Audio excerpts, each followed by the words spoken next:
നമസ്കാരം, ന്യൂസ് 17ലേക്ക് സ്വാഗതം. കാർഷിക ഗ്രാമത്തിന് കലയുടെ 3 ദിനരാത്രങ്ങൾ സമ്മാനിക്കുന്ന CBSE central Kerala Sahodaya school കലോത്സവം സർഗധ്വനിക്ക് മൂവാറ്റുപുഴ നിർമ്മല പബ്ലിക് സ്കൂളിൽ തിരിതെളിഞ്ഞു. CBSE central Kerala Sahodaya school കലോത്സവം സർഗധ്വനിക്ക് മൂവാറ്റുപുഴ നിർമ്മല പബ്ലിക് സ്കൂളിൽ തിരിതെളിഞ്ഞു. കോതമംഗലം രൂപത അധ്യക്ഷന്മാർ ജോർജ് മടത്തിക്കണ്ടത്തിൽ ഉദ്ഘാടനം നിർവഹിച്ചു.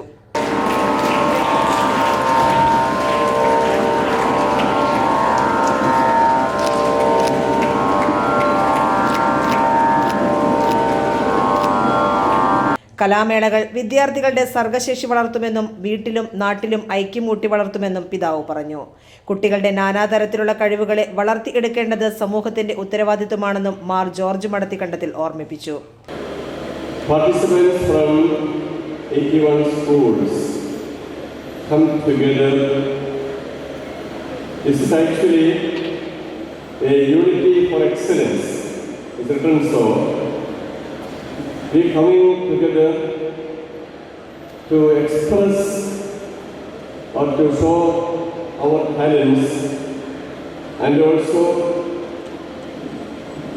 to build up our talents and to express our own.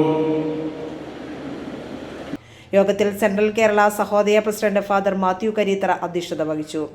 FCC provincial superior sister Merlin FCC, സ്വാഗത സംഘം ജനറൽ കൺവീനറും നിർമ്മല പബ്ലിക് സ്കൂൾ പ്രിൻസിപ്പലുമായ father Paul Choorathutty, Avoli grama panchayat president Shelmi Johns, Sahodaya secretary Jaina Paul, sports coordinator CC Subhash, head mistress sister Lijiya, PTA president advocate CV Johny തുടങ്ങിയവർ സംസാരിച്ചു. Dialysis രോഗികൾക്ക് ചികിത്സാ സഹായമായി നൽകുന്ന 2.5 ലക്ഷം രൂപയുടെ cheque principal father Paul Choorathutty Sahodaya secretary Jaina പോളിന് കൈമാറി.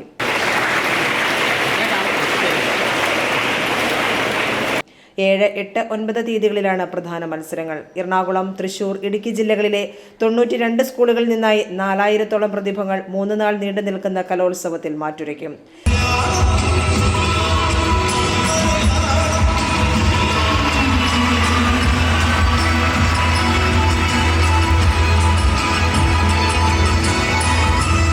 നാല് വിഭാഗങ്ങളിലായി 15 വേദികളിൽ 140 ഇനങ്ങളിലാണ് മത്സരങ്ങൾ നടക്കുക. Team news 17.